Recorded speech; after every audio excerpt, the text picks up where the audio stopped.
అందరికీ నమస్కారం. కార్తీక మాసం మూడో సోమవారం ఎలా పూజ చేయాలనే విషయం గురించి మనం తెలుసుకుందాము. అలాగే ఆకస్మిక దర్శనం కూడా చేసుకోండి. మీరు గుడికి వెళ్ళలేని వాళ్ళు ఈ వీడియోలో చూడండి. క్రోధినామ సంవత్సరం కార్తీక మాసం డిసెంబర్ 1 అమావాస్యతో ముగుస్తుంది. నవంబర్ 16వ తేదీ నాటికి 2 సోమవారాలు, ఏకాదశి, పౌర్ణమి ముగిశాయి. ఇక నవంబర్ 18 అంటే ఈరోజే సోమవారం కూడా కలిసి వచ్చింది.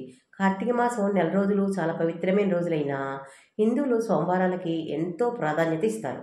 ఇక మూడో సోమవారం రోజు ఒక గొప్ప ప్రత్యేకత ఉందండి. అదేంటో తెలుసుకుందామా?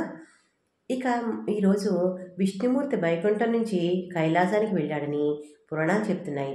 ఆ రోజున పార్వతీ పరమేశ్వరులు విష్ణుమూర్తి దంపతుల్ని సాదరంగా ఆహ్వానించారట. ఆ రోజు చేసే వ్రతాలు, పూజలు, దానాలతో విష్ణుమూర్తి సంతృప్తి పొందుతాడని పురాణాలు చెప్తున్నాయి.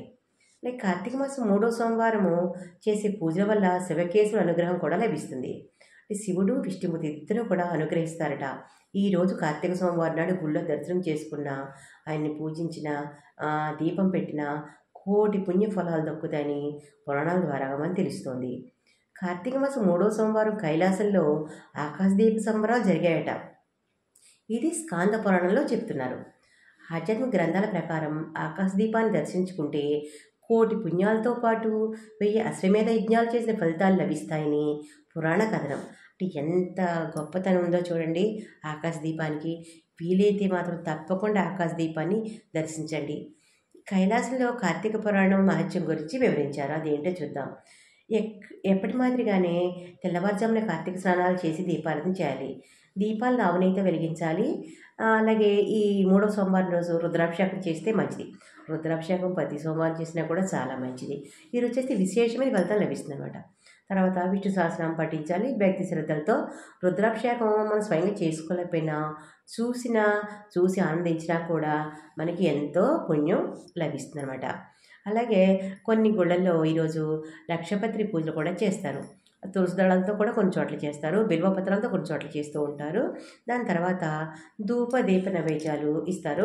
దాని తర్వాత ప్రసాదాలు కూడా ఇస్తారనమాట. కార్తీక పురాణం చదువుతారు తర్వాత. ఇక ఉపవాస దీక్ష పాటించే వాళ్ళు ఏం చేయాలి అంటే కటిక ఉపవాసం చేయకూడదు. పాలు, పళ్ళు తీసుకోవచ్చు. దేవాలయంలో ప్రసాదం పెడితే తినాలి. అంతేకాని నాకు వద్దు అనకూడదు. ప్రసాదాన్ని స్వీకరించాలి. దేవుడు ఇచ్చిన ప్రసాదమే కదా. అంతేకాని ఖాళీ కడుపుతో ఉపవాసం ఉండకూడదు. సాయంత్రం నక్షత్ర దర్శనం, దీపారాధన, పూజ, దేవాలయ దర్శనం చేసిన తర్వాత భోజనం చేయొచ్చు. వీలుని బట్టి చేయాలి. ఏదైనా కూడా మనకి దగ్గర దేవాలయం ఉందనుకోండి, వెళ్ళి సందర్శించుకుంటే చాలా మంచిది. చాలా దూరం అనుకోండి, అప్పుడు వెళ్ళలేకపోతే విచారించకూడదు. ఇంట్లో దేవుడికి దండం పెట్టుకోవాలి. ఈ జీవితంలో తెలుసో తెలియకో చేసే కొన్ని పనులు పాపాలుగా వెంటాడుతూ ఉంటాయి. మనకు తెలియదు ఏం పాపం చేశాను రా బాబు పూర్వజంలో అనుకుంటూ ఉంటాం. మనకు తెలియదు కదా మరి. అందుకని అంటే పాపాలన్నీ కూడా ఆ జీవితంలో అష్టకష్టాలు పడుతూ ఉంటారు చాలామంది తెలియక. ఏం చేస్తే పోతుందో తెలియదు. అలాంటి వాళ్ళందరూ కూడా ఇలా చేస్తే ఈ పాపాలన్నీ కూడా హరిస్తాయని పురాణాలు చెప్తున్నాయి. కాబట్టి ఈ కార్తీక మాసంలో సోమవారాలు ప్రతి ఒక్కటి కూడా ఇంపార్టెంటే. అన్నీ కూడా చాలా మహిమాన్వితమైనవి. కాబట్టి ఈ మూడవ సోమవారానికి ఉన్న ప్రత్యేకత ఏంటి అంటే విష్ణుమూర్తి, లక్ష్మీదేవి వైకుంఠం నుంచి కైలాసానికి వెళ్తారనమాట. అది ఇంకా కైలాసంలో ఆకాశదీపాన్ని మొదటిసారిగా వెలిగించారట. అది కూడా గొప్పతనం ఉంది ఈ రోజుకి, కార్తీక మాసం మూడవ సోమవారానికి. అంచేత ఈరోజు మనం వీలైనంత వరకు గుళ్ళోకి వెళ్ళి స్వామిని దర్శించి వీలైనట్టుగా కుదిరితే రుద్రాభిషేకం చేసుకుంటే చాలా మంచిది. అందరూ ఈ వీడియో చూడండి.